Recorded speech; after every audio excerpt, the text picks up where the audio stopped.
ஒவ்வொருவரும் ஒவ்வொரு வகையில் இந்த இயக்கத்தின் வளர்ச்சிக்கு பங்களிப்பு செலுத்தியிருக்கிறீர்கள். ஒவ்வொருவரும் அவரவர் ஆற்றலுக்கு ஏற்ற வகையில் இந்த இயக்கத்தின் வளர்ச்சியில் பாடாற்றி இருக்கிறீர்கள், பங்கேற்பு செய்திருக்கிறீர்கள்.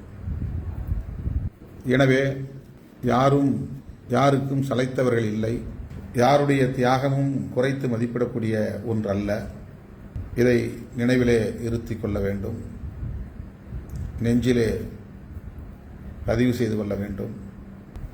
கட்சியின் வளர்ச்சிக்கு அடுத்த கட்டமாக என்ன செய்வது என்பதை பற்றி ஆழ்ந்து சிந்திக்க வேண்டும். இன்னும் ஓராண்டு காலம்தான் இடைவெளி இருக்கிறது. இன்னும் சொல்லப்போனால் 2-3 மாதங்களிலேயே தேர்தல் சுறுசுறுப்பு சூடு கிளம்பிவிடும்.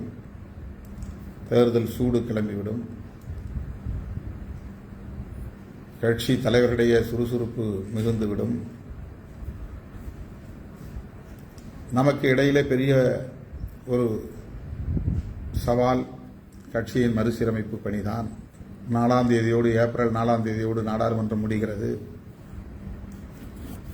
அதன் பிறகு எனக்கு ஒரு வாரம் இடைவெளி தேவை என்று வேண்டுகோள் விடுத்திருக்கிறேன்.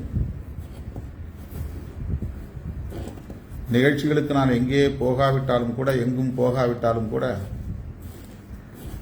தலைமையகத்திற்கு தேடி வரக்கூடியவர்கள் ஒரு நாளைக்கு 500 பேரிலிருந்து 1000 பேர் என்று ஆகிவிடுகிறது.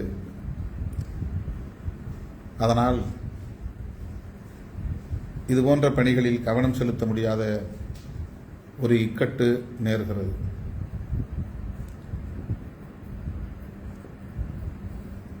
5ஆம் தேதியிலிருந்து 4-5 நாட்கள் யாரும் சென்னைக்கு வர வேண்டாம் என்று உங்களை கேட்டுக்கொள்கிறேன். தேடி அலைய வேண்டாம் என்றும் கேட்டுக்கொள்கிறேன்.